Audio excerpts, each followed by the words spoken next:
Good evening, everybody. Welcome to the CPL Premier. We are on Tuesday. We're in the second week of this tournament and third week actually of this tournament. And let's see what the games are gonna look like. We do have Freritos de la Vega going on tonight against the Sharks from DSharks. And I do see they did put up on the screen over here. Just give me a second. Clicking on buttons and revealing over here the Civ6 the pick and ban phase. Fortuna Belly, good morning, sir, and welcome. I did see the Beasley. Hello there, sir, and welcome. Wow. That's a lot of the thoughts over there gathered about other games, man. I gotta tell you, look at Satisfactor. Just look at their opening day over here. Check it out on SteamDB and look at the numbers. Also, Matt Beats, hello there, sir. Glad you like the graphics. I'm still improving them and looking good to see what I can do with effects, what I can do with other text, and so on and so forth. Maybe if we're gonna get the information about players beforehand, I can actually put them in there. I do see also. Give me a second. Ugo Supreme, hello there, sir, and welcome. Lancer, hello there, sir, and welcome. Thank you so much for the kind words about the thumbnail. Love that you like it. That also is an ongoing improvement. I'm trying to actually get them better, slowly but better. Mozdrat, good evening, sir, and welcome. Both teams lost. FDLV, we've seen it last week. They did win against Slozy Memas, and we're going to need to see what they're going to do tonight on the map between Lakes, Pangea Standard, Primordial, and Tilted Axis. They did take out the big maps. Let's see if they're actually going to take out Lakes as well next one, and maybe we're going to get a fun game on Primordial or Tilted Axis. I'm pretty sure they do. I would say both of these teams can handle their own on those maps. Eddie Coffin, bonjour monsieur. Hola senor. Hello there, sir. Rafifi, bonjour monsieur. Also return to draw. Good man. Oh, welcome. I hope you're going to get back in time for the game over here. And of course, give us a look at what you're drawing. What do you mean keeping it for yourself over there? Just share it in my Discord. We like to comment. We would like to thumbs up. Come on. We definitely like creativity. Hello, sir, and also attention to details. Hello, sir. Good evening, sir, and welcome. Fortuna Belly, also thank you so much for picking up that first promotion. Much appreciated, sir. It looks like it's going to be a choice between Pangea Standard and Tilted Axis tonight. They're forcing the situation on Freritos de la Vega. They're forcing them to make a choice between kind of a weird map, Tilted Axis, and a normal map, Pangea Standard, right? I don't think Freritos de la Vega like this choice. By the looks of it, they're thinking quite a bit if they actually want to take the chance on Tilted Axis or not. Let's see what things are going to look up. Alan, also hello there, sir, on YouTube. Volker, good evening, sir, and welcome. I do hope also everybody on YouTube over there is just getting settled in, getting your soda popping and getting that popcorn. Let's see how the players are going to evolve here. What kind of civs are we going to have tonight, and what kind of conflict zones are we going to have? Is it going to be one of those games where somebody actually wants to go culture victory, diplo victory, or we're going to see some third 20 wins? We never know. This is the beauty of it. We do have DShark on the left side and FTLV on the right side. As you can see, they did choose Pangea Standard ridges. We're gonna have those continents spawning the mountains on the ridges. We're gonna need to see how the players are going to try to use all of those one-tile chokes, and of course how the players are going to manage to get through them. Also, Pangea, fast map. Standard ridges might not be as fast as you might think. I do have to point out Pangea Standard ridges does create those choke points, and those choke points are quite terrible to actually pass through. I do also want to say the cat, I think it's communicating with my other cat on the other side of the door, and she's meowing back there over there. So yeah, I'm sorry about it if you do actually hear a few too many meows. I'm gonna close the door if you guys complain over here in the chat, because you know it is what it is.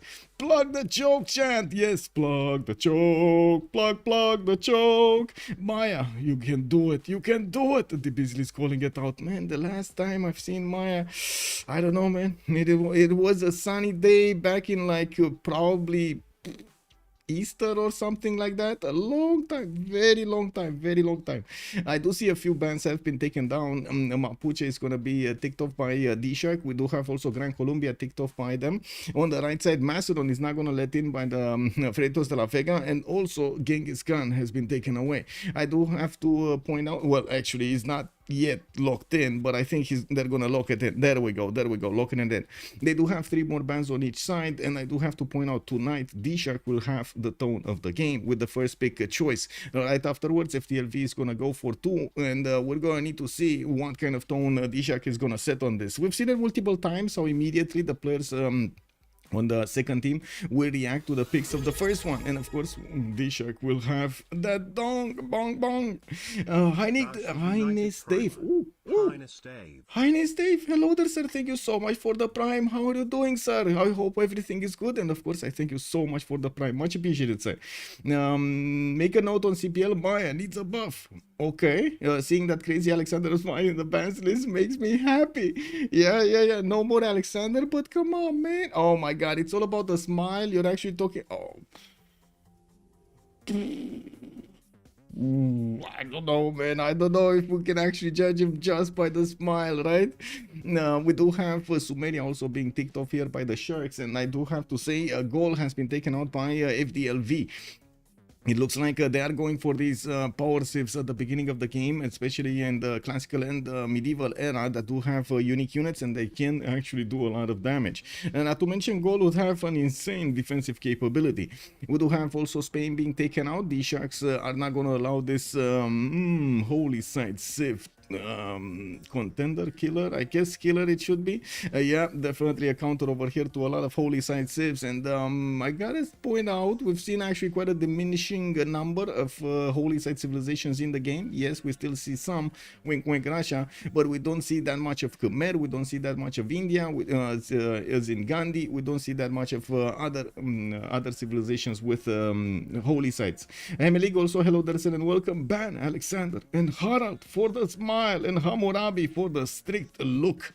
But also, like, look how smug Gran Colombia is. I mean, come on, man, you can't take that. And Sumeria, look at that, he's showing us our teeth, or he's showing us the teeth over there. What is this? Axis does have a point. Chandra is still a best sip. It is very good. It is indeed very good. And we do have Scythia being also ticked off by FTLV, while and 2 more bans are gonna be needed. We're gonna need to see what the players are gonna end up with choices. No, I'm not bashing them. Don't bash Norwegians. Don't bash the Norwegian smiles. No. Yeah. Oh my God, wait a second. What a lag. Look at the stream elements, man. Like, you send this. Oh my God. You send a message, and like 5 minutes later, it actually gives you back a reply. That is so long nowadays, man. That is so long. Now, also, Rafifi was making a point here. Coupe is still in the house. Caesar 2 and Rome, I believe, right? Trajan is still available for them. Curtin, you are missed. Oh, I don't think we're gonna see Curtin at all this season. I don't know why I have the impression that nobody wants to play Australia anymore. Do I have a wrong impression? Can we see a few yays and nays in the chat over here? Do you want to play Australia? I think we got a lot of nays if I ask that question, right, in a poll. Yeah, we do have Chandra Gupta. Access is no perfect. The Civ over here is not going to be allowed in. Where are the elephants going to go now? Well, they still have Gandhi. Whew, settle down. It's not the same power spike, but definitely can hold his punches. I was about to message Council actually to talk about the Aussie. Yeah, Australia definitely not going to get picked, man.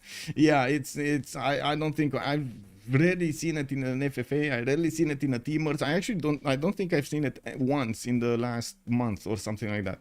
Not even tried out. So like, usually, you know, when something like this happens, like a nerf for Eleanor, for Gandhi, for Khmer and so on, there still is somebody that's gonna want to try it out. There still is somebody that is gonna say, okay, I can make this work. I know the formula. I did the math in my head, and there we go. You spit it out in like 3 hours. The whole build. Oh man, not even that is happening. Can you imagine the disaster in Australia? That is bad. Anyway, we do have Coupe on being taken out by FDLV. That's gonna be the 5th man on the right side before the first picks. DShark is going to need to think about this, balance their choices here, and think about what they want to reveal to their opponents. What kind of Civ? A lot of the times the players did choose to go for something a little bit more flexible, something that doesn't actually give up that much about their plans in the game, and of course their Civ combination, the synergy between the civs is definitely important. We're gonna need to see them getting a balanced approach between what kind of power their civs have, the gold, and of course the stats, the ability to go for those victory conditions. Well, yes, I know every civ can actually go for every victory condition if it wants to. Yes, I know. Some are just better than others. It is what it is. It's just in life. We gotta see how DShark are gonna approach this, and yes, we do have Theodora just a second away from actually getting timed out. We do have Theodora being locked in by the Sharks. Doesn't give that much time to the Freritos de la Vega to think about this immediate switcheroo over here. Freritos will have two choices, and yes, Theodora definitely, man, it's a problem. It's a problem.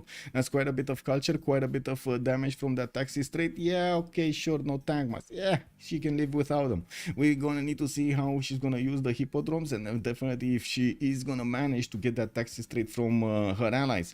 It is very important to actually bank up on all of that extra combat strength at the later part of the game, and most of the time the players are trying to compete for the religion, so they give as many points to Theodora as possible. Actually, we've seen it more and more. Civilizations that players that are trying to hit those district discounts are quite a few times going for a holy site to discount a holy site. We do have Zulu on FDLV, and also Catherine de Medici, the Black Queen, being picked up by them. Let's actually take a look how DShark are gonna respond to this. There definitely seems to be quite a bit of gold on FDLV's side with Catherine. I'm pretty sure it's gonna be a commercial opener, even though, yeah, I know if it's gonna be in the middle of everybody, it might actually start up with 3 encampments. It is what it is, right? You can't really predict all of the time where your Civ will spawn. You have some idea though. Like, Civs definitely have land biases, and they will spawn according to those biases, or at least the algorithm will try to spawn them according to the biases, which kind of gives you an idea. We do have the Sharks contemplating Congo, and oh my god, man, I was just thinking about the Civ. Oh, okay. I would have really wanted Congo in the game to see how Congo performs. Oh man, they went for Nader Shah. Okay, well, I guess we kind of know how Nader Shah is going to perform quite well, like mediocre to good. Let's actually see if he's going to manage to actually get something done with the Immortals, although it's been such a long time since we've seen them actually attacking somebody. Mostly on the defense, mostly for era scoring nowadays. Now, Pangea Standard Regis is definitely going to have an opportunity for him if he's going to be next to one of his opponents. Lancer Basil to counter. Wait, they didn't ban Basil. You're correct, sir. They didn't actually ban Basil. But can you imagine how that will look like? Like everybody trying to rush holy sites so they get each other's Byzantium enough taxes straight to be better than the other ones. Oh, I mean, there's only a set amount of religions that you can do in a 4v4, right? You can't just do how many you want. And we do have also Kublai, Mongolia, being taken out by the Sharks. And I do see Uzetian has been taken out, ticked off by Freritos de la Vega on the right side. Uzetian, definitely a strong civ. It's shown up more and more in the players' preferences, and it doesn't... It doesn't surprise me that we do see it appear more and more in the ban phase. With the extra spice, it does very well. And that extra damage also, right? It does have also some extra damage there. Not bad of a nation. We did have last time actually a bit of a awkward, I would say, game with the 3 city challenge that we had over there, trying to stop his opponent from taking him out. Did quite well. I mean, those Kishiks didn't actually get to chew through any city, right? The one city that he lost, he didn't actually have a classical unit. Bummer. We do have Cleopatra, Egyptian, also being taken out by FDLV, and now we're on the last ban of the day. Let's actually see how the Sharks are gonna close this up. What Ziv are they gonna think it's too powerful to be let in? Also, both Cleopatras are there. Well, no one down. We still have Ptolemy, you're right, but we don't have the original Cleopatra, or Cleopatra, the original one, not allowed in. She's probably too beautiful. I know. Night Road, hello there, sir. Also, Russia to counter the Byzantium civs. Might be. Also, how you go? I'm doing well. I'm actually quite excited. I was talking with Cisco earlier because Satisfactory just came out, and we were just jumping into a new save over there to see what they did and if they did implement some kind of a storyline. Spoiler alert, Not really, not really. They did introduce a few more text lines that are quite funny. Not gonna lie, they are quite funny. But other than that, there's like no big storyline that, or at least not in the form that we were expecting. Something like that. Anyway, looks like Montezuma is also gonna be chosen by FTLV. That's another commercial opener, so another gold addition to their team. Not to mention later on damage. Montezuma does benefit from those extra combat strength points whenever he improves and works his improves his amenities, especially different ones, actually different amenities. So we're gonna need to see if he's gonna have a multiple continent split, or is he gonna just have one single lonely continent somewhere in a corner, and he's gonna be like, where my continent split at, man? Where my continent split at? They probably don't like Vietnam with the less movement. I don't know if that was actually a problem with Vietnam, the less movement. I think just Vietnam in general is Civ that is generally played by players that do know a bit more, and they do like to actually play the game style of Vietnam. It's not easy. It's not an easy Civ to go. You'd think so, but it's not. It's not that easy for a lot of the players. It's a totally different. I would say a setup of districts. You do have to think in a bit of a different way than the normal ones, and yeah, that actually causes quite a bit of confusion here and there. Access, this is Pangea standard ridges. Let me actually put that up on the screen here. Map and caster, there we go. Pangea CR, classic, opa, standard ridges. Okay, there we go, standard ridges. Ooh, where did my accent go? Hey, look at that, we got Cree on the sharks, and I do see also King Shi. Oh, Monsieur Kin. Oh, comment ça va, monsieur? Look at him. They're definitely thinking about it. They're dangling it in the front of their face and then choosing Hungary. Oh my god. Can you imagine what's happening on the Freritos side? Where they were like, okay, they're picking kin. We need to pick something. Wonder Builder. We really quick. And then last second they see Hungary being picked up. No, now we need to think about another choice. Hungary definitely totally different than King as gameplay, right? We do have him trying to benefit from the pull of the Danube as much as possible. The combat from those city-states can levy units anywhere on the map. If he sees a city-state over there, just putting those envoys in and boom, you got units for free. Well, almost. Anyway, there will be quite a bit of mischief over here being created, and quite a bit of drama being created by Hungary in the game. Why such a change? Wait, why does Pangea CR not exist in the map pool? It wasn't in a map pool? I think it was. No, it was Pangea. There are 3 Pangeas actually right now. Classic ridges, standard ridges, and also east versus west. We do have Freritos de la Vega actually going for tomorrow over here. Okay. I mean, okay, we got a holy side Civ on each side. At least we get some holy side gameplays over here. We're gonna see also if Tamar is gonna manage to compete with Hungary. That is gonna be a good counter to Hungary's firepower here with the envoys. We're gonna need to see if he's gonna target his opponent city states there. I'm pretty sure they're gonna fight for those city states. In envoys, I mean. Also, I see the point of Tamar, but I don't think they will have any gold. That might be an issue, and I'm pretty sure they will try to figure out ways to connect their empires, maybe through some lakes, maybe through some edges of the water there, through some coastlines. Now, I do also want to point out who is playing tonight. We do have Apology with Floppy, with Raym and Ptitpascal playing tonight for the Sharks, while on the other side we got Pompi, Chuck, Malm, and Titiits playing tonight for Freritos de la Vega. I do want to point out Malm and Chuck did join the brothers recently in this season of the CWC, in this season of the CPL Premier League. In the last season of the CWC, that's what I wanted to mean. Chuck and Malm both have played on the Last Day Company. We do have them also starting to tick on the Civs here. I do want to do a few things. Give me a second. Okay, there we go, man. It's incredible that every stream now I get these messages from bots in the chat. Incredible, man. Also, Volkar was saying Pangea is a fast map. Yes, the takes can be long. True, true. Tilted can be long. We like cats. Someone picked Scythia, or was it? It was banned. It was banned. Scythia was banned. Zulu was picked though, and Palmaker not so strong fighter, but Kichitas, Okichitaus. Okay, Okichitaus. Still scary. The unique scout of Palmaker, that's what you're referring to, and Eagle Warriors 2 at the start of the game. I mean, we've seen it multiple times how Eagle Warriors can actually take down cities. I wouldn't be surprised if they're gonna try something like that this game.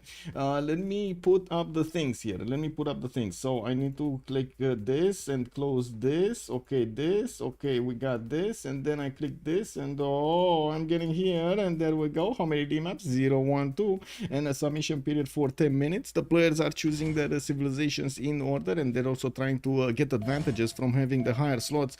With Apology going for Poundmaker, we got Titiits on Tamar, Malm on Shah, Floppy on Nader Shah, Chak on Montezuma, Raym on Theodora, Ptitpascal on Matthias Corvinus, and the last one, wait, did he, was that Catherine de Medici or Catherine Magnificence? Good number close in. Where is? Oh, okay, never mind. Okay, it was just the white color, but it was Catherine de Medici, the Black Queen, Good number, my heart closing. Willkommen. How are you doing tonight? From this early cradle of civilization. Give me a second, clicking on buttons over here to close the drafts, and oh, we do see the map. The map has been revealed, and the big question stands. Where are we going, chat? Where are we gonna take a look at? We're going left? Oh, Night Thrower did say left first over here. Cat map, Pebbles. Good evening, sir. Wait, it is kind of a cat map. Look at that. It is kind of a cat map.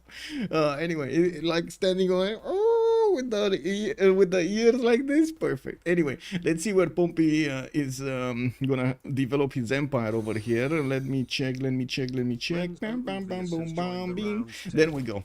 Hey, we got a new follower, and I don't see the notification. Renzu Views, thank you so much for the follow, sir, and welcome to the stream.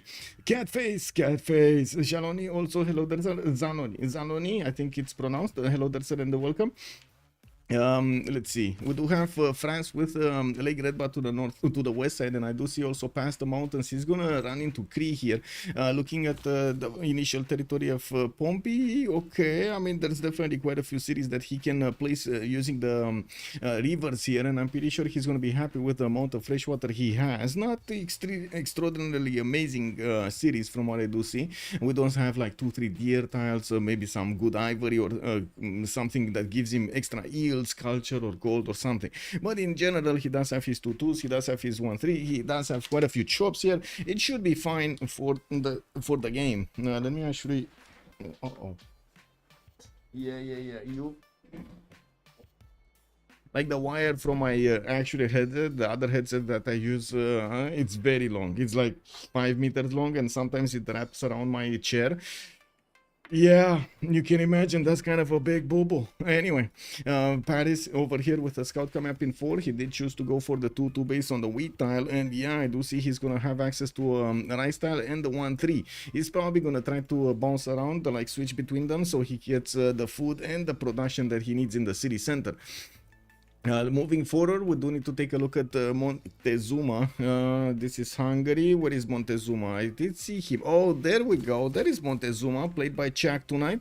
We do have him also with so many mountain ranges. Okay, guys, you see so many mountain ranges. I think normal thought on Pangea standard ranges would be, how many continents does he have? Right?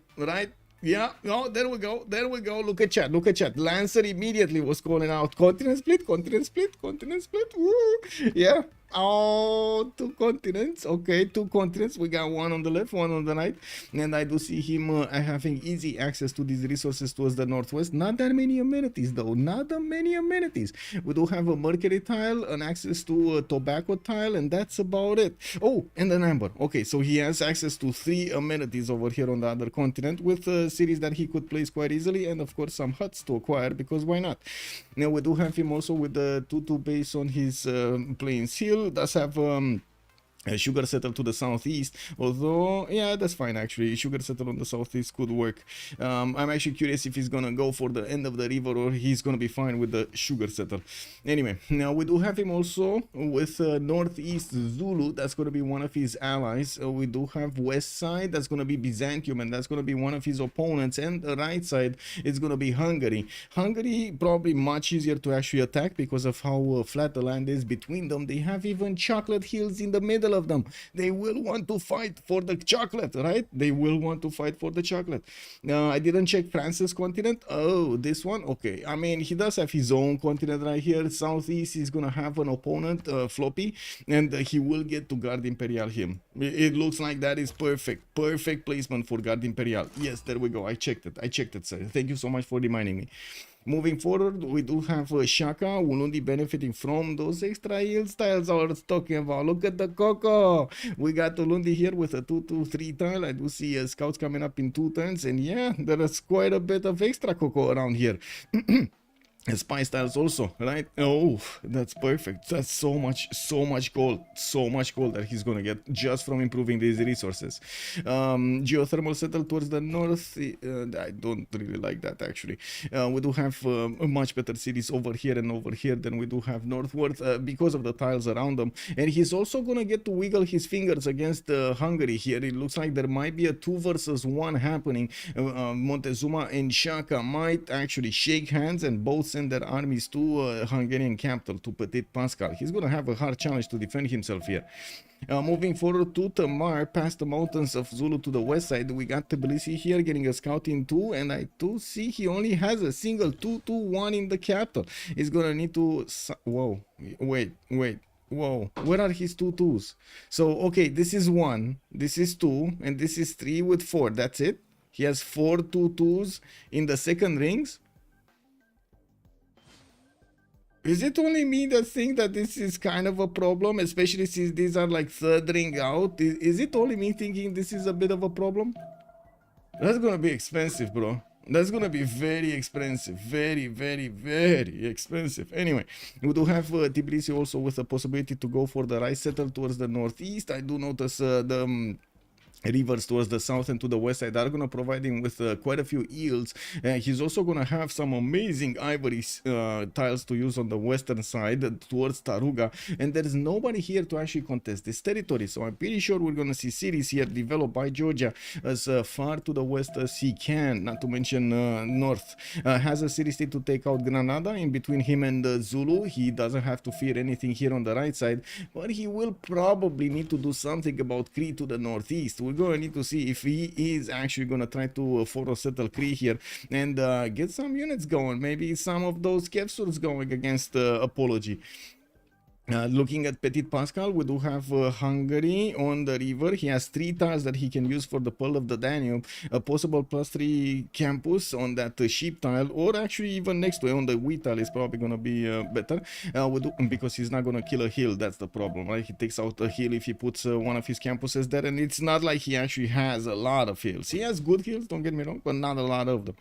We do have 4 turns for a settler coming around, and yes, I do see he's also going to benefit from some cocoa tiles. Needs to be careful how he places his other cities so he benefits as much as he can from the reduction in production from that Pearl of the Danube bonus. The perk for Hungary is insane. You don't get it only for the district, you also get it for all of the buildings in it. It's just beautiful. It's just beautiful to play with it. We do have to see also how fast he's gonna discover about Chuck on the western side. He will definitely discover about Zulu to the northwest. We already see the units are about to meet each other in just a few seconds. I'm pretty sure the turn will roll over, and this Malm scout is gonna go to the southeast. So basically what happened over here, we do have Zulu designating a few areas that he will want to go scout, and if we take a look at his vision, he already has an idea of what's past the mountains to the northeast, already scouting that, right? He's moving back with this scout. We'll get the idea with this warrior about the northwest. and already has the southwest in his vision. So, and he will get the vision also from Chuck's warrior. So the only directions to scout remaining is going to be southeast, southeast, and that's exactly where he's going here. I would expect him also to try to get the scout to pass the mountains here on the right side, even though, yeah, it's going to be a hard trek to do that. So yeah, probably not going to happen that easily. Going into Hungary's land, though, it's going to be giving quite a few advantages. Just the simple body blocking of a settler can make such a difference in the game, slowing down your opponent significantly. We do have Theodora also on the westernmost part of the game here on the map. We do have Georgia next to Theodora. They will definitely fight each other here. Theodora will have some ivory settles if he wants to. Right side, actually, he could get Mercury, ivory settle, settle next to tobacco over here to the north. That's pretty good. A possible Temenaki city also to the northwest, where he does have quite a few chops if he wants to, and a 2-3 deer tile to work. Not bad. And Gazargamo was a city state that he could take over, and definitely so many Mercury tiles, man. This is like Mercury fantasy here. 1, 2, 3, 4, 5, 6, 7, 8 Mercury tiles in just, whoa, the southeastern city. You put one city down, you get 7 Mercury, man. This is like 7-in-1 promotion here. He did meet Georgia, and I do see that Titiits actually sent his units quite far away towards the southwest. He's also going to check loyalty, so I'm pretty sure, let me actually check the vision here. I'm pretty sure we're going to see on the western side the loyalty being disrupted by Byzantium, and of course Titiits is gonna make an idea because of these -10s where is his opponent. He's gonna redirect his warrior over there to try to block the settlers. We do have also, let's see, Nader Shah, most of the east side, horses coming around. Okay, 4 tiles in the second. Ooh, coffee tiles. I like this city on the right side more, and another coffee settle over here to the western side, or settle next to it. Why not? Because you know, you get quite a few improvements from getting a coffee, you know, the extra food later on, you get the gold. Yeah, that's pretty good. Maybe you go for something better. We do have also him with quite a few rivers towards the southwest. He's gonna be an ally of Matthias Corvinus, and they could set up later on in the game if they keep this map, of course, that's granted. If they keep this map, they could set up some coastal trade routes between them on the seas. That's gonna give them the gold they're looking for, and 2 commercial civs as well. Now let's take a look at Cree and count his pastures. 1, 2, 3, 4 in the capital. 5, 6. Oh, 6 pastures and camps in the capital city of Cree. But they want to remap this. Yeah, I mean, I can't say I blame them, but yeah. Ooh, this Occhita was getting close up and personal with the settler of France, which of course is just gonna, you know, move across that river, and that's it. It's fine. We're gonna see a new map. Yeah, both remap. This is it, guys. Whatever happens next, this is it. And you gotta prepare. You gotta prepare in the chat over here. Tell me where I should go. We going left? We're gonna see Pompi, or are we gonna see Apology over there on Cree's side? You gotta prepare, guys. Prepare. And we're going right. How are you coordinating your opinions here? Pebbles and Beasley already called out right. Incredible, man. Incredible. I gotta say, this is incredible to see. Rip cap map. Yes, Keko before it went out. Good evening, sir, and welcome. Battlecruiser also. Hello there, sir. Malm will win this 100%. He was warming up in Satisfactory. Uncontestable. Battlecruiser. Did you actually see that game? It's beautiful, but I would actually like to play with Malm. I would really like to play with Malm. I'm gonna try to get my own save going, and I'm looking for a server to actually host it. The servers haven't been updated. The ones that you can actually get from the internet haven't been updated yet with this version, so we can only play like with multiplayer local, quote local. Yeah, the server is local. But yeah. Let's see what's gonna happen. We got 24/7 servers. Factorio is the best. Nah. You don't get me there, man. That's not weird graphics. Weird graphics in Factorio. Weird graphics. That's it. You know. I have 700 hours in this game. One of the greatest of all time. Really well named. Satisfactory. Yes, sir. Yes, sir. Would you like? By the way, if I get a server, would you want to actually add to basically the planet over there, the map over there? Try to get how to say your own factory and stuff like that.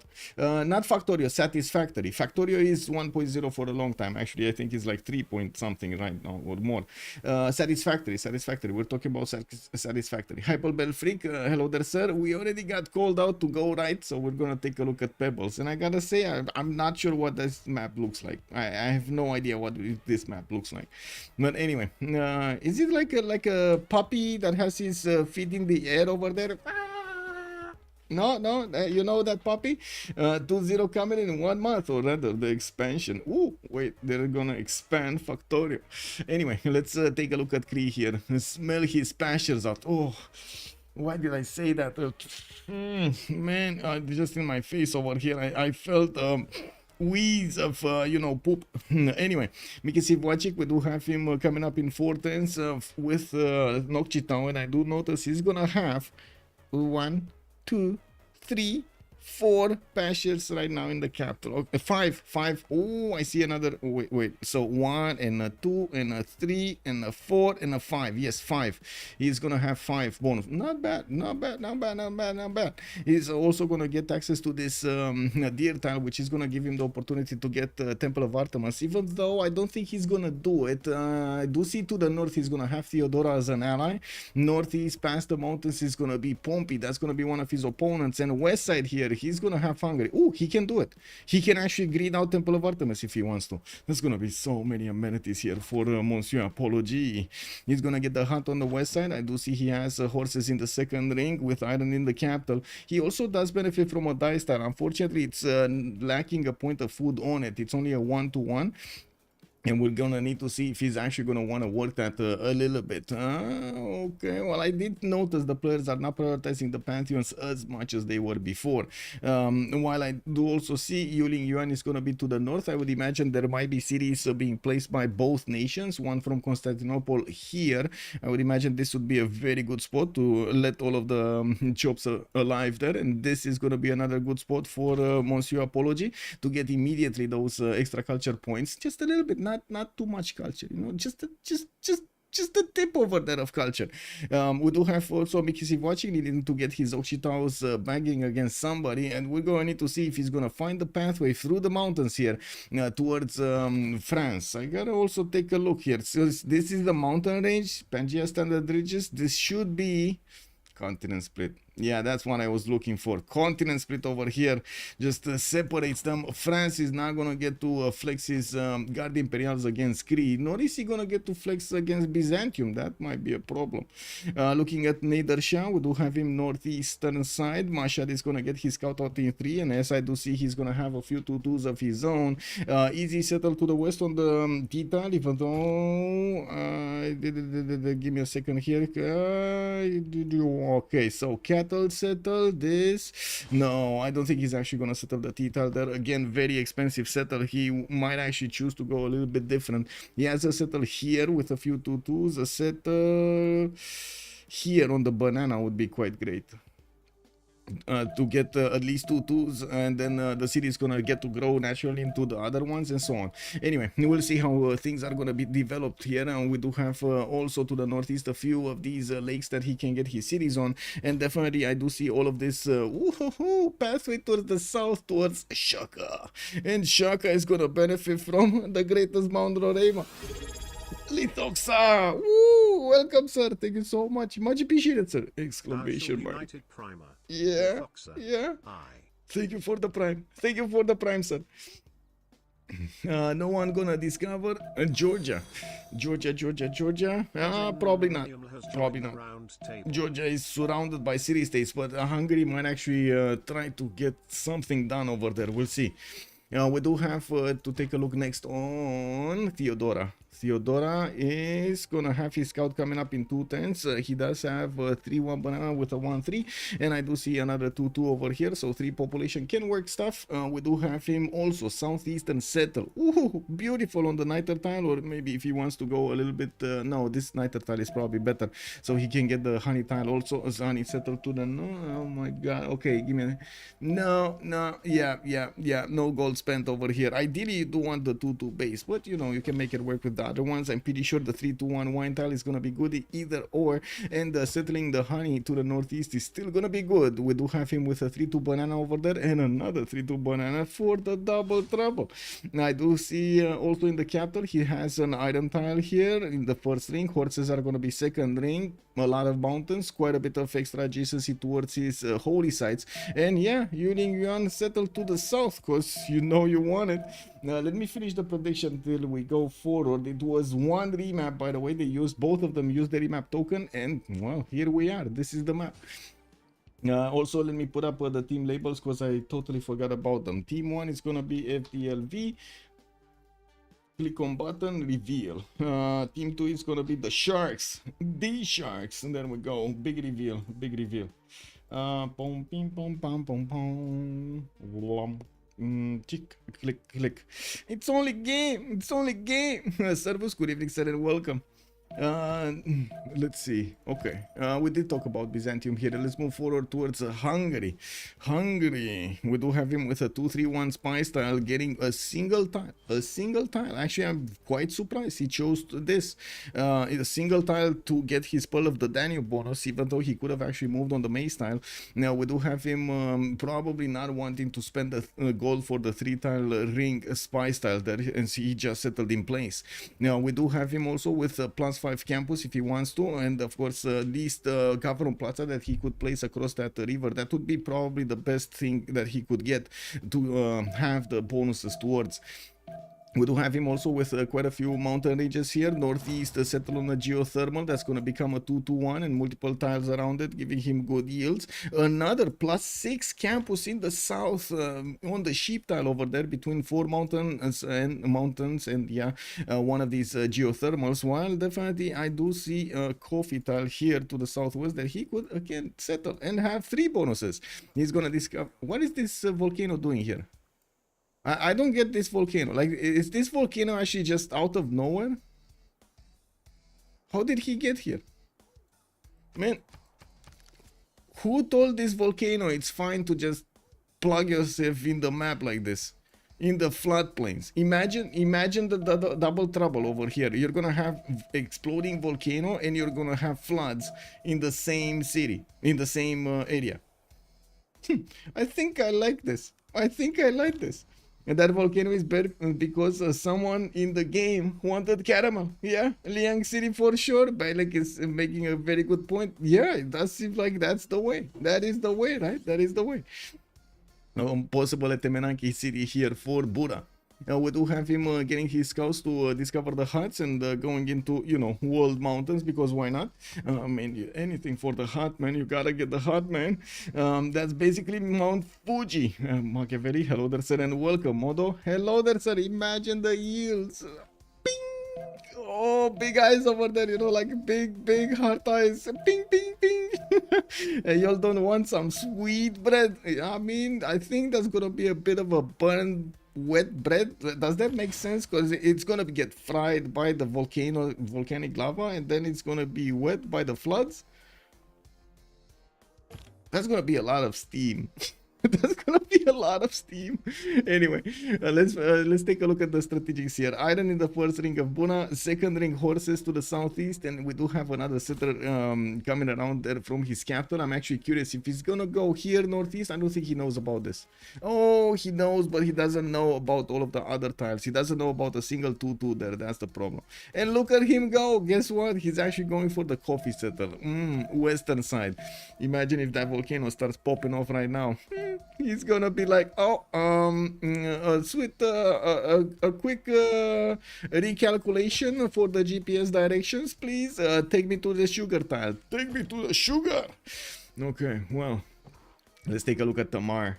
Where is Tamar? In the corner of the map. It looks like Tamar over here kind of got punished by the lobby. He's gonna be sitting in a corner somewhere and just doing his own sim, his own things over there, while of course everybody else in the lobby will have to fight each other. We do have Tbilisi with a settler out in 6. He does benefit from a deer tile in the capital, a 2-3, and I'm pretty sure he actually bought it quite early. We do have him with horses in the second ring and also an iron tile in the second ring to the northwest, while we do definitely have quite a few cities here for him to settle. I'm curious how he's gonna try to get his setup going. 2-2 base over here. Could have had a 2-2 base over here if he wanted to. Now, couldn't have settled on the marble though. That's a bit too close, and it looks like he's going for the 2-1 base Tsukumi next to the volcano. Again, a volcanic settle here for Tsukumi with floodplains. Man, I think actually these players really like to have steaming cities in their games. Don't you agree, chat? Steaming cities is the way to go. Robbie also, good evening sir and welcome. Or you'll have Liang and have giga stats. Yes sir, yes sir, that's basically my way. You all don't want yeah, but some sugar though, man. You gotta get the sugar and we'll get steamed, huh? Am I right? Yeah. But these burgers have grill marks. Yeah, I mean, you know, it is what it is, bro. Magma Floodplains burgers. I can see it right now. I can see it right now. Catch them with the hat. Free heat for the winter. Yeah. I mean, you keep it in your belly. Yeah. Definitely need some fire to light the incense. I mean, oh, wow, that's a lot of these things. How did we these things so badly? Thank you so much for the follow, by the way, Petri. Oh, hello there, sir. Good evening. How did we actually desync so many of us? Wow. Is this gonna be like every 10 desync? This got broken over here? Kick. Anyway, let's take a look at the next one, right? We took a look here on the Tbilisi. Let's take a look at Shaka, big boy over here, coming up with a lot of units towards him. Looks like Malm is gonna try to settle his Mount Raym, and yes, I do see another settler coming up in 5, but there are quite a few units. Persia sending from the north. We got Cree sending from the west some units to see what's going on over here. Let's have a sniff of Shaka cities, while we do have from the north France also going for his Torres del Paine. Oh my god, man, he actually has Torres del Paine second settle. Anyway, so yeah, we got Malm over here getting free Mount Raym tiles with a free Pantheon and quite a bit of science, while we do have him with a lot of troops in the capital. Ooh, look at the stones over there. Now, while I'm pretty sure he's going to be happy with the amount of cities he can settle around, I do have to point out he is the ally of Catherine de Medici from the northwest, so I'm pretty sure they're gonna negotiate between themselves how they should actually get these cities in between, and also have that I would say coordination against the north, right? Floppy is gonna be on the opposing team. He does have already a settler with a slinger coming towards him. That is a big for settle, but I'm pretty sure he was thinking about that cattle tile for some time now. The extra food over there makes sense. He does have the river for some defense, and also a few 2-2s, access to an iron, which he doesn't know, but he's gonna know soon. We do have also Zulu benefiting from a horse tile in the first ring, and I do notice his iron is going to be second ring towards the south. Looking at his city placement, actually, he didn't go for the photo settle. He actually went for the Mount Raym coastal settle, and I do have to point out at the moment Persia does not have a city on the coast, nor is he going to get to trade. I'm pretty sure actually Persia is not going to want to settle that many cities coastal, even though he does have a cattle settle coastal and another tea settle coast. I don't know, is it just me or just Persia doesn't feel like he's gonna want a settle coastal? Anyway, it looks like we're gonna have a quick relobby here to fix the whatever it was, and I do hope somebody's actually gonna keep the logs and send them to APUL or somebody from the BBG server, so we actually get to see what's happening. Rambling Man, good evening sir and welcome. Amazing second settle for FDLV, yeah, for both of them. Can you imagine? Mount Raym settle and Torres del Paine settle. Real Takashio, good evening sir and welcome. How much culture we expecting out of Georgia here? Oh, that's a good question. Do you think he's actually gonna go for a culture victory in a corner like that? I'm not that sure.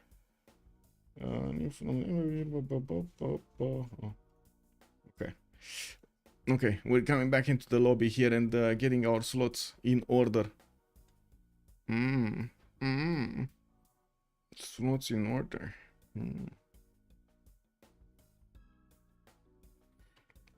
I'm gonna need to wait for them to join. Cat, Athena, what are you doing?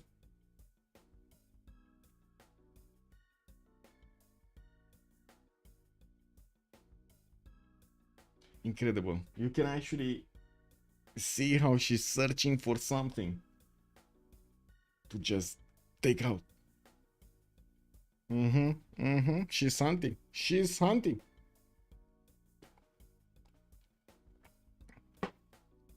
Oh, hits ZD. Thank you so much for the follow, sir, and welcome.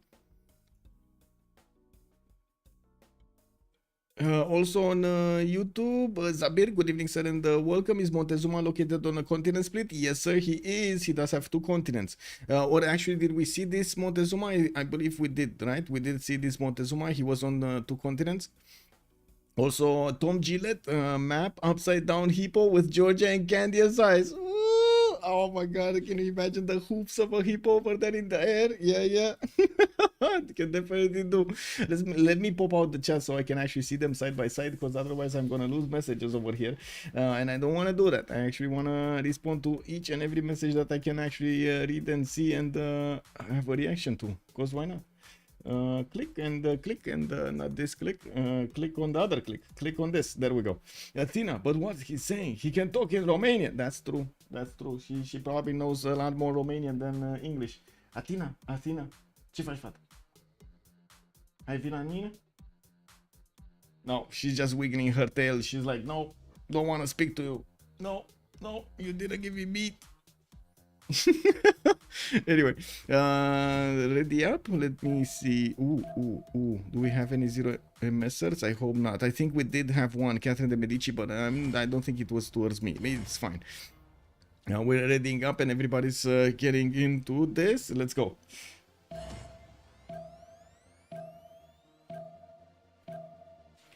I did want to do something.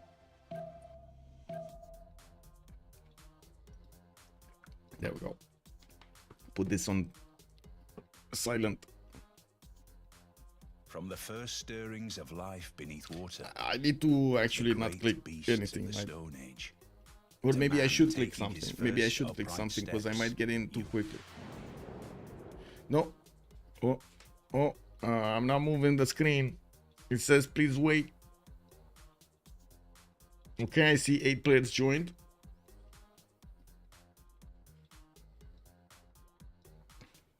Oh, we didn't get to check yet. But I think he definitely has a continent split because I saw mountain ranges. But we were on Zulu. We were talking on Shaka. We didn't get to Montezuma yet. We need to talk about Chaka and Pompi. So let me finish this. Zulu did get Gundulov on the right side, and he does have access to a 2-2-2-2 sheep tile, not to mention a few more of these tiles, but he's going to need to spend the gold for them. While from the north, Persia is coming in with his settler. I'm actually curious, is that going to go as far as Mount Raym? Because he just saw it. He might actually try to get that 1-3-3-3 tile.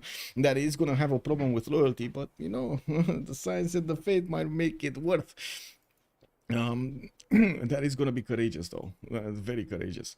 Let's see Montezuma. Montezuma does have continent split.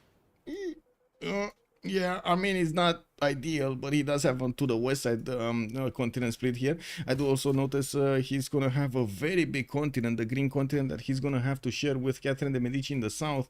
We do have a Byzantium scout that is trying to make his way past that forest, and yeah, I do see the cotton tile is definitely gonna be settled next and by Chuck. We do have Tenochtitlan also with wait, did they switch something here? Because wasn't Chuck on Tamar? Wasn't Chuck on Tamar? Didn't we see? Oh, maybe I'm imagining things, but I remember clearly I saw Chuck's name on Tamar. Anyway, it is what it is. I do have a settler coming up in 2 turns here from Tenochtitlan, and the third one, and I do see another city can be placed on the western side, and yes, on that river on the right, he can get at least one more city. Could probably settle the gypsum to the northeast, and he does have Pio Tahi to benefit and get some extra era score. I'm pretty sure the Eagle Warrior did see it. Now, we don't really have an easy city state for him to bully. You could say that Vega City might be a target here, and yeah, definitely, we do see some warriors, the builder over there that's just waiting to be grabbed by Montezuma. We do need to wait to see what is he gonna do here with his Eagle Warriors. I don't see a target. I don't see a target, easy target for him. Theodora is gonna be past the one tile chokes to the southwest here, and I do see at the moment Raym is more interested in staying behind those mountains than actually going forward. I don't see him actually choosing to go for that eastern settle first. He didn't want to get the culture immediately from Yuling Yuan, and he did settle for a holy site also. We got the players going for the next turn, and I do see a flood over here in Nicaea at the same time. Chuck does benefit from an iron tile in the second ring of Tenochtitlan, does have a +4 harbor if he wants to, even though I'm pretty sure he's gonna go commercials here. While I do notice his settler is gonna be much faster than Constantinople settler. Now we also see horses in the first ring of Tenochtitlan to the northeast, while he could have placed down a campus on that tile because of the reef issue, would have gotten some extra adjacency. I significantly doubt that he's actually not gonna discover animal husbandry before he gets the opportunity to put a campus. I might be mistaken though. I do see him going for writing really quickly, so yeah, we might actually see a campus being placed down just, you know, casually. Looking on Catherine de Medici, the Black Queen, we do have already him benefiting from Torres del Paine tiles, a 4-2 base with a 3-2 to work. I'm pretty sure the 2-5 tiles are going to be amazing here, but he does again need to spend some money for them, right? The gold points, the bullions here in Toulouse. While I do see also Pompi did improve his horse tile right next to his city center. We do have an iron tile in the second ring. He does need to take care of the Occhitaus of his opponent to the west side. I see Apology did actually cross the mountains and did see where France has his cities on. We also do see actually he discovered already Torres del Paine, and one of the things that I do also want to mention, he keeps on going forward towards the Zulu capital, not actually standing to try to do something against France here. It looks like they're considering they have a lot more chances with 3 units, 2 units from Persia, 1 unit from Cree to do some significant damage to Zulu than to France, than to Pompi. Pompi will benefit from I did say those. I do see another settler here to the western side. It shouldn't be a problem to plug the chokes on the western side as well. And while I'm pretty sure he's considering to actually get another city in the south, that kind of looks bad. That kind of looks bad. There's no more city that's going to be placed here, right? Toulouse is just going to have Torres del Paine and that's it. Maybe he's going to take Volin later on, but that's again kind of a bad city. Anyway, I don't see that many city spots, and this is the main worry I have. So Pompi is going to have this city, so that's a third one, a fourth city. So, or maybe fourth and fifth, like he can try to spread them out like this, and a sixth, and that's it. Where are the cities? Where are the cities? He's gonna go non-fresh next to mountains, maybe. Oh, that's gonna be a bit of a tough one here. Tall gameplay. Looks like France is gonna need to go tall. There's no other way. And let's see what the Occhitaus will do. Because yes, we do have Malm with another settler being escorted by a warrior. He could go north and try to settle over there. Even though I do see Tarsus actually, Man, he just needed to do this, right? He wanted to deny the settle next to Mount Raym over there. He did not settle the cattle tile just so he could deny that settle. Incredible. And look at this, man. He's actually, Malm is trying to shift enter his units around. I do see Pompi was about to get that, how to say,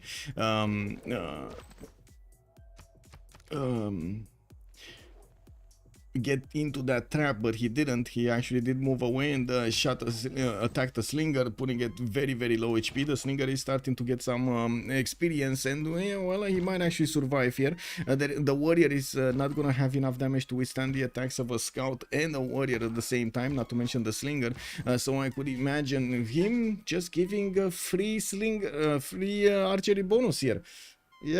Yeah, where is Under when you need Under to actually show you the way to get archery boost, right? There we go. You put Slinger in front, you say, hey, attack my Slinger. He's very, very low. You see, he only has rocks in his hand. Oh my god, Athena just running around everywhere.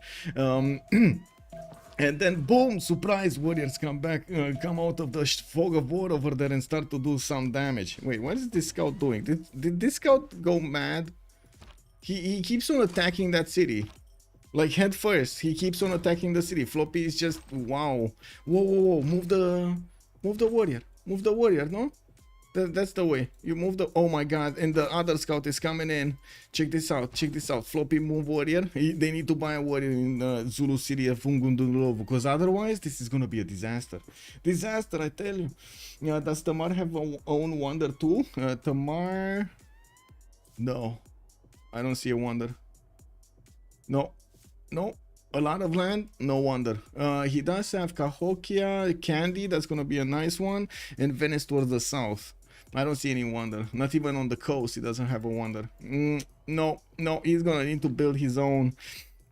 We do have the setup being pre-placed over here for the Ikandas of Malm, and taking a look at the Eels tab, we do have Malm on 8 science. Because of that, I do have to point out Apology is trying to get in there, but of course you can see the warrior of Zulu did cross the river. I think this might have been a bit of a mistake here from Persia, not actually crossing on that 1-1 and trying to shift enter on the aluminium tile. He would have given time, he would have had the opportunity to how to say, zone of control Malm over here and not allow him to get quickly to Ugumdundunlovo.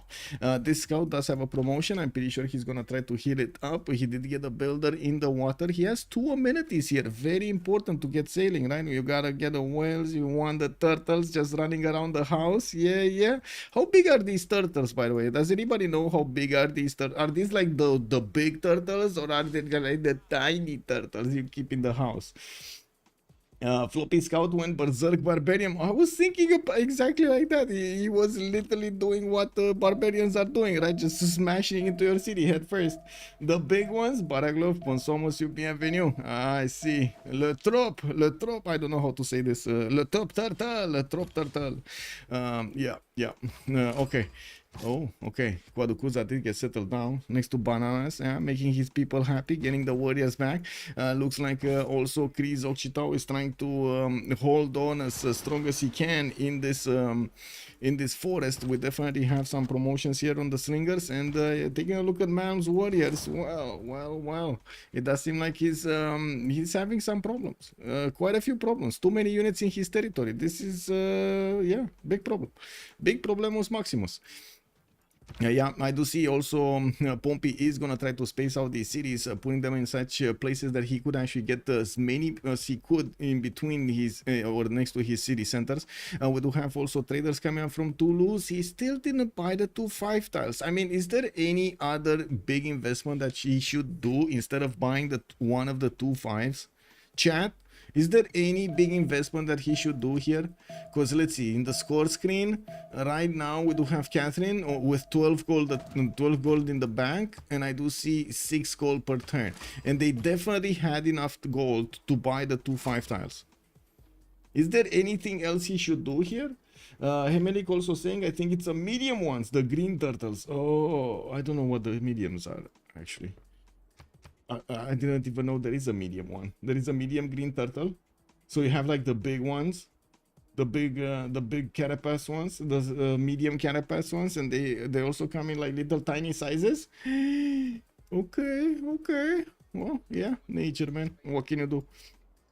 Oh, I do see Debrecen did get placed in, guess what? The biggest, the baddest disaster zone ever in this game. Liang getting plugged into that city with the Temenaki in 17 tiles coming out. We're going to need to see how quickly he can actually get that going. He has two tiles on the west side with Pearl of the Danube bonuses. I do notice another easy settle with the cattle tile there in the north, and he did keep this eastern city of Sejet alive here. Might even try to, no, I don't think he's gonna go here. This is a pretty good campus, but I don't think he's actually gonna put a city there. Yeah, you know, fresh water there, but come on, man, are you real? Like, look at, you put that city under siege immediately. It's so hard to actually defend. Cree is past these mountains, and of course Hungary does have an alliance with him. They are in the same team. We're going to need to see how they're going to try to get everything done here with their alliances. Who is going to trade with whom, basically. In Cree, I do see he got City Patrian Goddess. We do have him with builders and two of those traders coming around from each of his second and third cities. While I do notice in Persia, wait, so Spearman coming out in probably like 3 turns, because he's gonna grow 1, right? So he's gonna have and this city can be placed under siege. This scout just needs to move maze. This scout needs to move maze. And I do have to point out something. You see that Malm is actually rushing ironworking. We do see Floppy also rushing ironworking. Guys, we might actually get to see immortals in the game being used against somebody. Oh Oh my god. Where is the Byzantium settler? W. Hello there, sir, and welcome. His third city did get placed east, south side, Gori. The second city was Tsukumi on the right side, and he's getting his holy sites done. We do have TK coming around in 2 turns, and by the looks of it, Titiits did choose to go for stone circles, giving him an extra production point on each of his quarries. Since he does have a few marble tiles, that's going to be a pretty good one. Not to mention he has quite a few stones as well. Look at this city, 1, 2, 3 tiles that are going to benefit from that. In the capital, he's going to have 1, 2, and I do see his holy site got placed on horse tile, so he's going to get that when he's going to get the how to say, the tech also. Moksha establishing importance in Tbilisi. I do see Theodora is gonna get that settled towards the northeast. Beautiful city, by the way. Beautiful 3-to-1s over here, getting that holy site going, and the warrior going after the Aztec warrior. Okay, what's going on here? Oh, is that city gonna survive? It might actually survive, right? This scout should actually die next turn if it attacks. It doesn't have a promotion. It didn't attack. I think that's the question, because it doesn't have any movement, so I don't think he's gonna heal. That's a problem. If it doesn't heal, that scout might be taken down. It does seem like these units of Zulu will be a bit too strong. One thing I do have to point out, usually in this situation, you kind of want to smash the cities. If you're committed to this, you kind of want to smash the cities. You understand that scout is gonna die. That's the only way, right? So the only benefit that you can actually get out of it is basically just running him into the city center and getting that attack going. If you just keep him, it will just allow the Zulu units to get some free experience, and your scout is not going to do that much to them.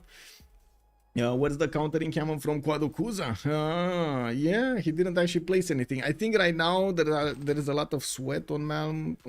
I can imagine on his stream you see him sweating a little bit, asking his teammates over there, can I have some gold, please? We got a emergency in the capital. It does look like in Quaducuza we got some scouts attacking us, and yeah.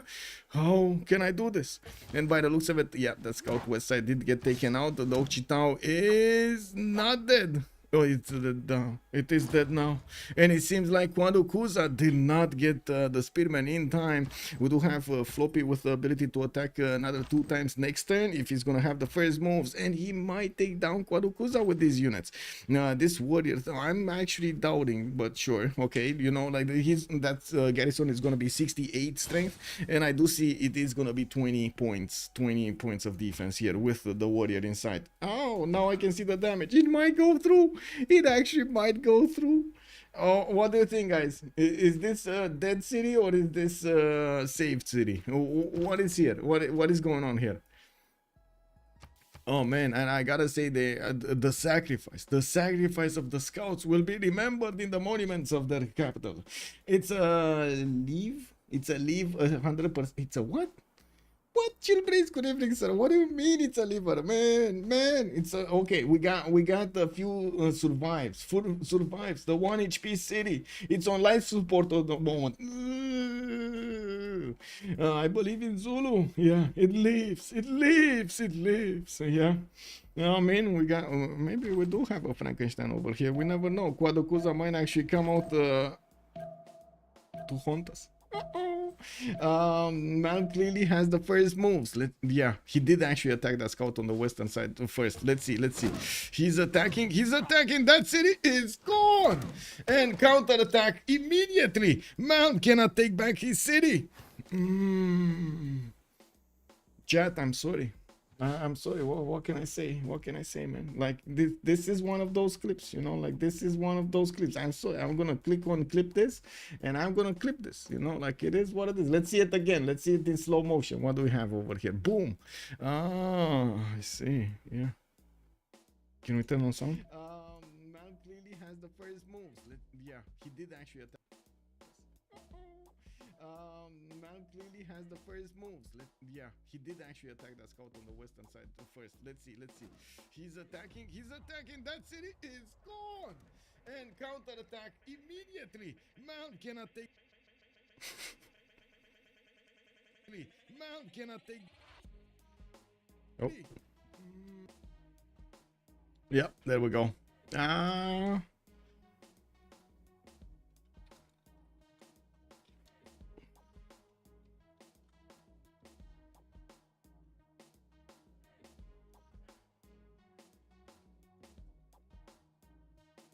There we go.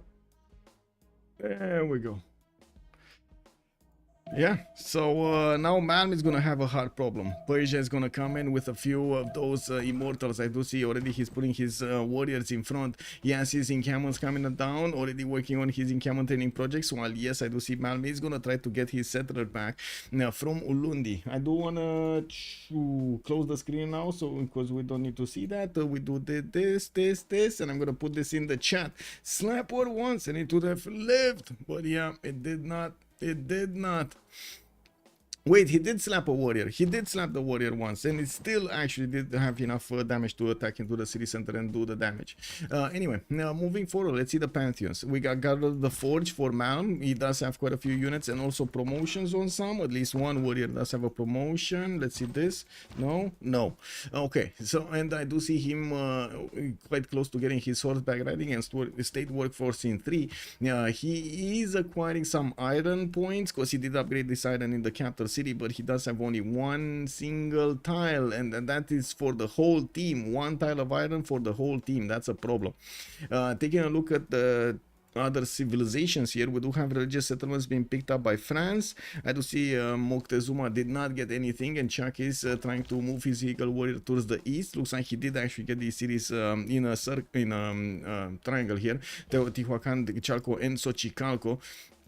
Next to Tenochtitlan. Byzantium did get his religion. We do have Feed the World with stewardship. Shrines will provide him the food, and of course the temples are more food and more housing, while stewardship will get him the science on the campuses and the gold on the commercials. We do need to see his pantheon, right? We didn't see his pantheon. That would be River Goddess. He's getting an extra faith point of adjacency, one extra amenity, and one housing in the cities with a holy site next to the river. Cree did go for City Patron Goddess, the 40% towards the first district. He already placed down 3 commercials and finished them, just as Hungary is making some points for those merchants. I'm pretty sure there's going to be quite a bit of a race towards those. Now, I don't see him going for Temple of Artemis. I do see him going for the discounts here, trying to get the Government Plaza, and of course he does have a builder starting to improve his amenities, at least the dice tiles around his cities. I would imagine he would really want to get the patches going, but anyway, food. Lady of the Ridge and Marshes for Hungary. He's getting the 3-3 sugar tiles, and he needs to do something to make this volcano, tickle the volcano something. Guys, we need to give him some ideas over here. He needs to tickle the volcano to start exploding, right? We want to see some fireworks. What is this? Just he's slacking. He's not doing anything. Look at that. He's not doing it. He's not even puffing smoke out, man. Eliopsim, bonsoir monsieur, bienvenue. Il va spread sur ce pot. Wait, stewardship, city. Oh, I see. Eliopsim is saying that he's gonna spread that around. Okay. Sacrifice another scout for the volcano. Yeah, exactly, Emily, right? You need to give the volcano some reason over here to start exploding. Be excited. Look at that. There's peace everywhere, right? Anyway, we do see the Temenanki one that is gonna finish in 4 turns, and I do see the next turn is gonna come out in 2. We do have also the stone circles of Georgia, getting some beautiful marble tiles improved over here. He did finish his holy sites, and of course 3 of these Titiits, not only gifting him the ability to actually do some damage, some range damage with Kek W, Slinger Strength. I mean, yeah, imagine you have like these beautiful walls. Just imagine that a little bit. Just imagine in real life, you have like these beautiful walls over there, all around your city, all around that town you have over there. And you can get into like the towers, and they're like beautifully painted and so on and so forth. And for the defense, you don't have bows and arrows, right? You only have rocks. Man, that sounds just terrible, man. How can that happen? How can you get the walls like this and don't have at least, you know, something to fight something else that's coming to destroy your walls? Anyway. We do have Georgia over here starting to get his improvements on the bananas. Looks like he's going to be looking to get his iron improved. He definitely needs to help out Shaka with the iron over there. Now, we do have him also starting to connect his trade routes to the capital with Moksha. Looks like Moksha internals here. More Government Plaza in Tbilisi to add a bit more adjacency to the holy site. Now, Moksha also chosen in Buddha for the internals. Moksha is going to be Nicaea to beef up the culture. I don't think that's going to be internals though. Magnus looks like he's going to be deployed in Constantinople, and another explosion in Antioch. Man, that builder, didn't even get to build anything. He was there, just there, and the lava just passed his fingers, his foot fingers over there. I guess it is what it is. And yeah, look at that. Look at that land, 431 over there. Beautiful. I mean, you know, Antioch is gonna have some beautiful explosive citizens here. France is coming in from the right side, putting cities closer to him, and of course they do have one-tile chokes to pass from one side to the other to actually get to their cities. Apology finishing up another wave of builders here. We might see some chops in settlers, and I'm actually quite curious what kind of government plaza building is he gonna choose. And the big question, are they getting a golden age across the table? Here we got a golden age. Woo, we got Persia moving with a general. It looks like he is actually gonna get the first moves on Malm. We do have Floppy with 2 immortals and a general moving in. I do see Zulu is about to pillage his iron tile, and yeah, I do see the scout of Zulu doesn't have, oh my god, so pillage iron tile or pillage trader or pillage both. Oh, there's no way that Floppy is actually gonna defend this. The good thing is he does have an iron. Oh, okay, I see. He's actually gonna get a scout there. He does have 2 iron tiles in Sparta and also one of these horse tiles to help him gather that extra military resource that he needs.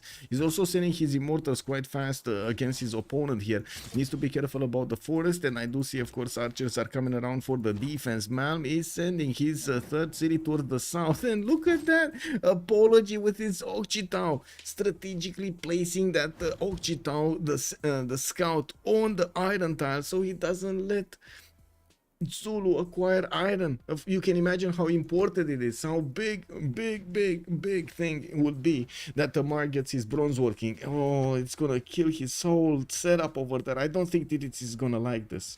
I don't think he's gonna like this. Like, let me see a show of hands here in the chat.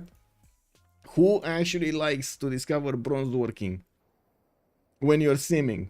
Like, let me see a show of hands over here. Maybe some yays and nays in the chat. Do you like to discover bronze working when you're simming? If he goes on La Rochelle, can Nader Shah just take France City? It's a good play, I guess. 8 bronze. Yeah, okay, we got 1. We got 2. Yeah, iron working in Nera. There we go. Another 1. Yeah, exactly. Like, who would discover? You know, you don't want to. You really don't want to. Everything else is going to be slowed down. Oh, my God. Click. Johnny, hello there, sir, and welcome on YouTube. Never always trolled by iron. Yeah, always trolled by iron. That is so true. Wow, we got a little monster just running around here. Did you see she has kind of the same pathway? It's like a circuit, you know? A circuit of stuff. Anyway. What did she do? God. Anyway. We do have the Immortals of Persia getting close up and personal with Zulu. I do see that General is gonna move and give the bonus points here. Third Immortal is also coming in, and from with the range attack, Persia can do significant damage to Zulu here. The first swordsman has been upgraded in Ulundi city, and of course I do see horses coming around here to save the day. Let's take a look at their pantheons here, their golden age points. We do have Catherine de Medici already with 2, 4, 6 cities. He did finally get the 2-5 tiles and getting his builders out, getting a government plaza in Paris, and I do notice that is quite late. But yeah, I mean, you know, it is what it is. You gotta do what you gotta do. Using religious settlements to expand really quickly here is gonna give him quite a bit of a head start. He is right now with 9 science and 18 culture, 54 points of production. That is significantly more than a lot of players, like 6 other players from the lobby. Ptitpascal does have 56, so he's the biggest one. He has the biggest muscles in this lobby here with only 3 cities. We do see the Occitan of Cree is also taking some hits from the archers of France, and yes, I do see the warriors and the slingers are getting ready to do something. And we do have to see on Montezuma 11 science and 21 culture getting commercial hub investments here. By the looks of it, Zankian is going to be the first one, and he's going to want to deny Cree and Hungary that one, the extra trade route one, right? We do also see that he did not actually get his campus here on the horse style, but he's going to get his government plaza on the right, and he did already finish 3 of these commercials with another one coming out from Charco soon. Okay, let's see the movement here. By the looks of it, Floppy is trying to keep his units behind those forests and trying to shoot at the lowest hanging fruit over here to do the damage against his opponent. He might actually snatch this warrior. He might snatch this warrior. This horse does have movement though. Needs to be careful because it can counter attack. But moving his mortal forward with the general bonus, he could actually shoot the warrior and take it down.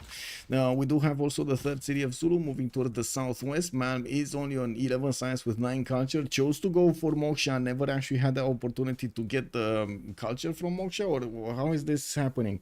Is he actually so low in the population that he's not making even 10 culture a turn, or does he not? I don't think he has actually the second promotion, right? I'm pretty sure he built monuments. No, he did not. No, he did not. He did not build monuments. Oh, he got a builder earlier. He got 1 monument. Okay, so that makes sense. Okay. We do have Malm also choosing to go for drums of war. He's gonna get the horse and the extra horse, the extra iron resources per turn, and also the 15% production towards military units. Quite helpful in this situation, right? He needs it. He needs every little bit of production that he can get. Only 26 right now in his 2 cities. Let's see when he's gonna get the third on the gypsum, how this is gonna look.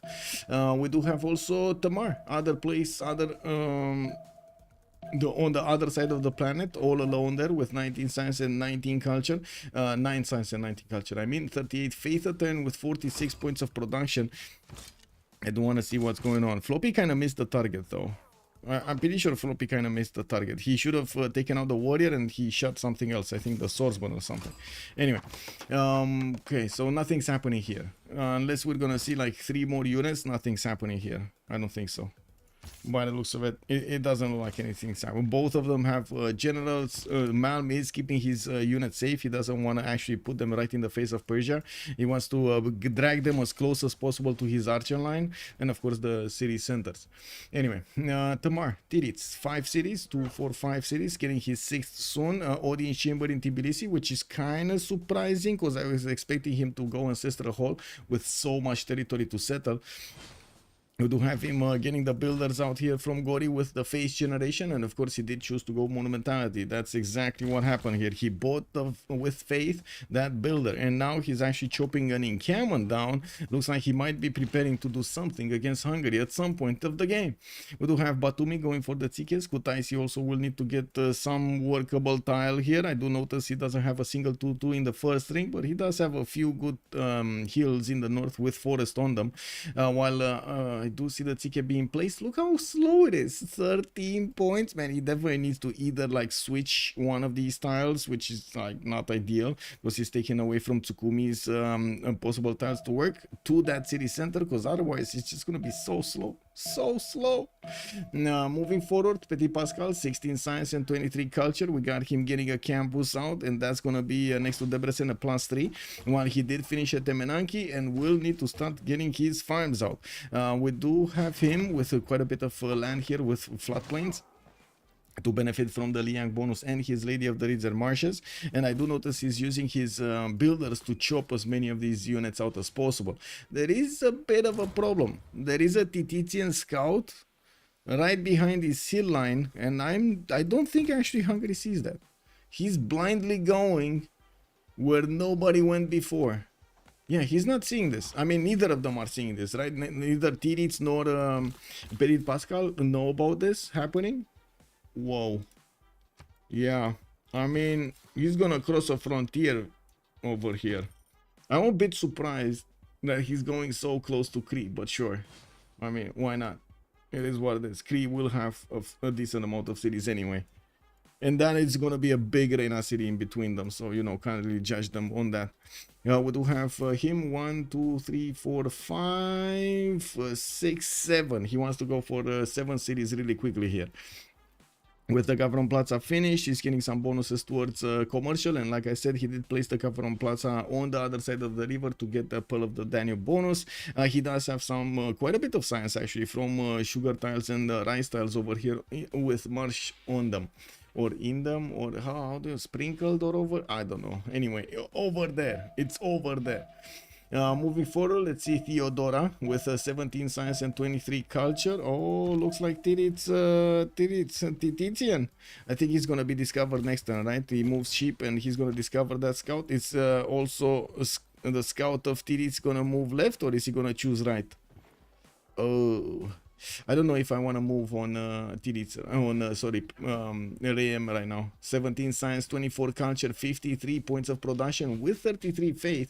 He does have 0 gold a turn. That's a problem, but I mean, it's kind of known, right? Oh, he did see it. Okay, now this is the big moment we have been waiting for. Is Titiits. Yeah, he's not gonna. Okay, he's going Yuling Yuan. He got distracted, boys. He got distracted by the culture over here. This is what happens. You know, this is what happens. You see culture point, you're like, woo, let's go, boys.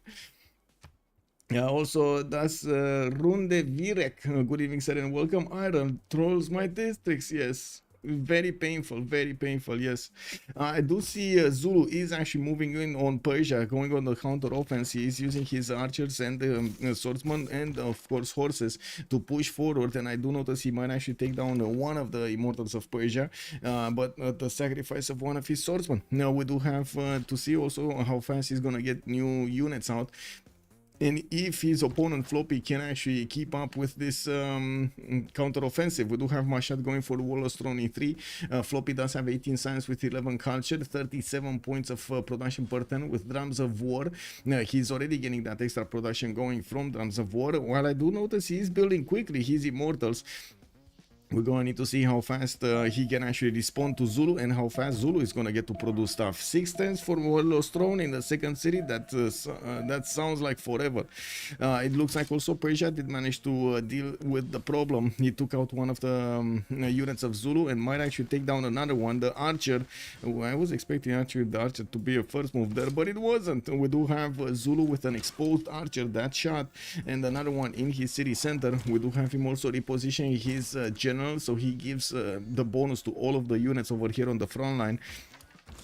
This one didn't shoot, right? Yeah, it didn't shoot. Okay, but it does have a promotion. So many chops, by the way. So many chops from Persia. The difference in chops is amazing in between them. So like Ulundi has like 1, 2, 3, 4, 5, 6, 7, 8 chops, possibly 9. And then we do have Mashad. Let's see. 1, 2, 3, 4. Wait. 1, 2, 3, 4, 5, 6, 7, 8, 9, 10, 11, 12, 13. 13 chops. 14 if you take this into account, the 2 onto the west side of Mashad. 14 chops in that city. 2 of them stone tiles. Woo, that's gonna be a lot of units. Now, Pingala established in the city of Mashhad. This is, I guess, a bit surprising, but I'm thinking he might actually be running towards a unit higher in technology. Because usually with Persia, with Nader Shah in particular, you already get quite a bit of science from those trade routes, so you not always want to do that with the internals on Pingala. Anyway, now I do see Moksha establishing in Sparta, so you know that's going to be a good thing. Getting him that extra culture that he desperately needs. He's 20 science and 11 culture right now. Apology, 26 and 20, 4 cities strong. He was he did manage to actually get the Temple of Artemis, and right now that capital city is +6. We do have +3 in another 2 cities and 0 in the 4th one. While he's getting his commercials up, he's also building his audience chamber. Another unit has been taken out from Zulu. These immortals do manage to do the damage from afar, you know, with their range shots to do so much to Zulu here. I'm a bit surprised. That this immortal is just standing over there trying to get his footing instead of just keep on shooting, right? He could move it here, shoot against the swordsman, just get a free shot over it, get some experience points, and keep on promoting, right? Why is he struggling? Why is he using the sheeps for some defense? Is he actually putting... Oh my god, this immortal, man. I don't think he's living up to his name.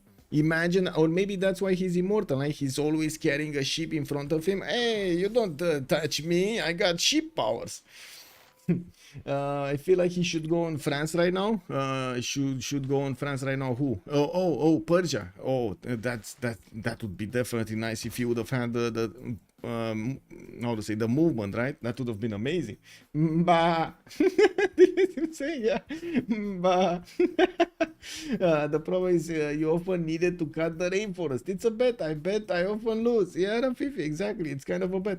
Why Persia doesn't go in France? The city aren't protected. True. Rafifi makes a good point, and also Baralov is making a good point tonight. Going on to France. Eliopsim, I think it was better to go on La Rochelle and defend Zulu with repro.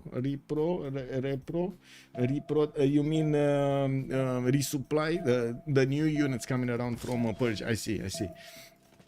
Well, finally, Floppy's immortal left the ship alone, and now he's going to actually build a line of defense. We're going to need to see if this swordsman is going to take enough hits to be taken down. I do see a horse did get taken down while, oh no, he did actually go back in the city of Volundi to get a promotion, or at least try to get some health back, while I do see also Malm is going to start using his swordsman to go against Persia here. A much better unit, much better suited unit for this attack. And we do have horses coming around from Persia quickly with a new array of builders that he's gonna use to chop here. You do see he still has so many chops. He did finish his wall of throne, so right now his units are a bit cheaper in production. It looks like also Byzantium is gonna flex one single horse against France, see what pops.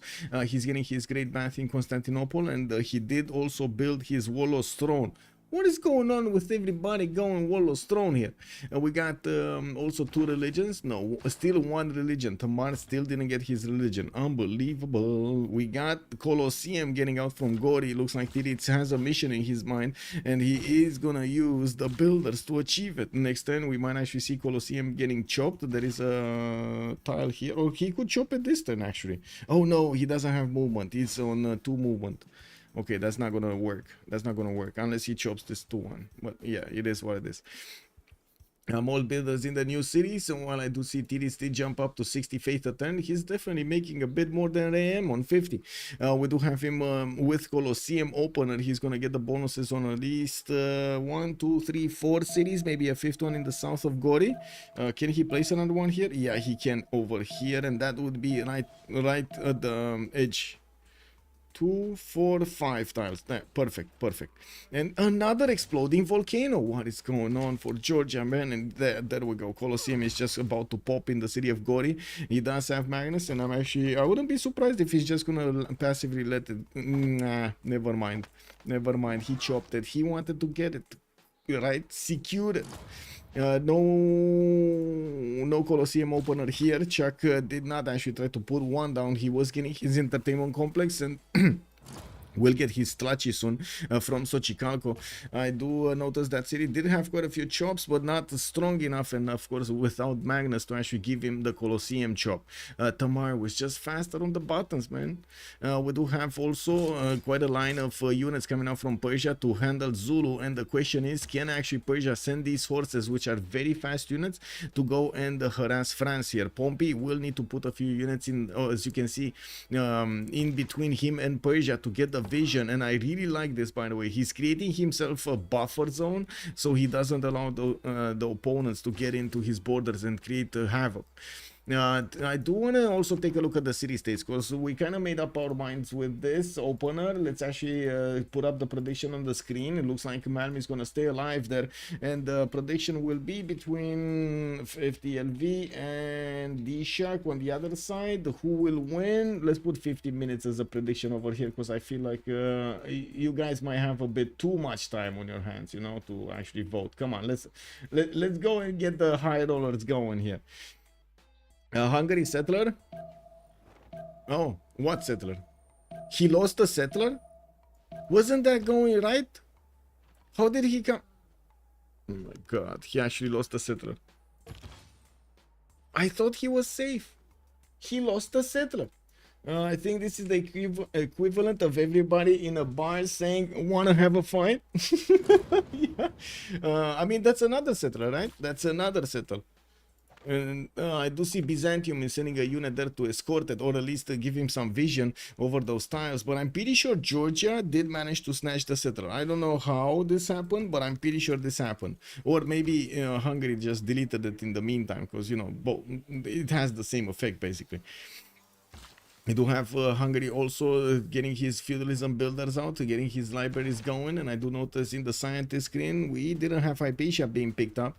Montezuma did manage to recruit Zhang Yan, the merchant, for extra luxury, which is very important on him. He gets combat strength from that one also. While I do see Liang is gonna give him so many points here. The volcano in the north is exploding. What is this steamy pile over here? What is this steamy pile? Oh! That's actually steam from the lava entering the water, guys. I told you, we want some steam over here. Do you guys see this often? I don't see this often, by the way. I think this is the first time that I actually see lava going into the water and actually creating steam. Did you guys see this before? Wow, amazing. Like, this one doesn't have it. This one definitely doesn't have it. This volcano is very shy. Very shy volcano.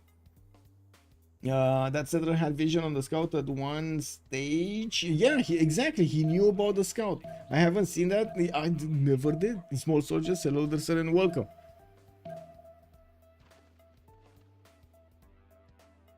Okay, what's going on here? Oh, Floppy having problems. His immortals are getting shut down by the archers, and it does seem like Malm did manage to get quite a few units out, and also Pompi started to be pumping here on the western side. We do have also Montezuma that could be in direct path of Floppy, and you do see the horses with another general are deployed there. We do have Hannibal Shunzu being deployed towards Montezuma, while in the south Floppy is going to use Trunk to help out his army here. Montezuma doesn't have an encampment, so there's no general for him. Not this time. Looking at the Cree, we do have him getting his markets out. The city on the right side, I do see France did manage to take over Vol, and Cree and France will need to fight somehow. And yes, we do have forces from both sides just watching each other angrily. Akhtakakup might also get pillaged. There is a horse from France that might get into that wheat island next turn. Actually, just poop in Akhtakakup and try to pillage. I think it doesn't have movement, huh? In 2 turns. Okay, excuse me. In 2 turns he could get there. Now we do have more horses from Cree in the meantime, and I do have to say he keeps on finishing up his commercials and getting the markets out. Only 3 trade routes at the moment. He definitely needs 4 and 5 soon, so I'm pretty sure markets are going to be prioritized here. He did also go for tall build play with audience chamber. Now he's getting quite a bit of extra food, amenities, housing from these established governors in his city centers. Right now he does have 2 of them. On Theodora's side, we do have campuses being placed. That's a +4 in between the mountains, with Major getting his holy site finished. He did also get the hanging gardens with a great bath on that river in between Constantinople and Nicaea. A great bath, a lot of defense against floodplains, and quite a bit of extra housing. Hanging gardens, though, will give him the extra fertility that he needs, basically the 15% extra growth, and also housing in his cities, which is kind of pokey-wokey. We do have Raym actually sending 1 horse to deal with France here, and we need to see if Pompi is gonna bow down to the power of Burica here. Byzantium does seem he's quite courageous sending a single unit in the French territory. I gotta say, you know, sometimes you should get more. We do have the forces of Persia actually getting closer to the Aztec borders, and there is a regal warrior over here overseeing things, and you immediately see the volcano getting excited because of all of this action happening. The general is also standing behind those behind that forest, just directing the pathway from safety. Yeah, you know this guy. You know this guy. This is the guy that sits in a tent and watches a map. You know this guy. We've seen him in the movies so many times. We do have also Persia choosing to go for initiation rights while he did not go for his 4th and 5th settler. That also means his stats are not going to be that high. We do have Malm on 15 and 12, while both him and Floppy did go for drums of war. We do have definitely Floppy right now with the better yields, the better stats. Pompi, though, with religious settlements, settles so many cities that I am expecting him to explode in the stats screen here. 95 production, 31 science, and 43 culture. Starting to put down a holy site in Toulouse, and I guess they want to deny, right? This is a denial of religions. So only 2 out of 5 religions got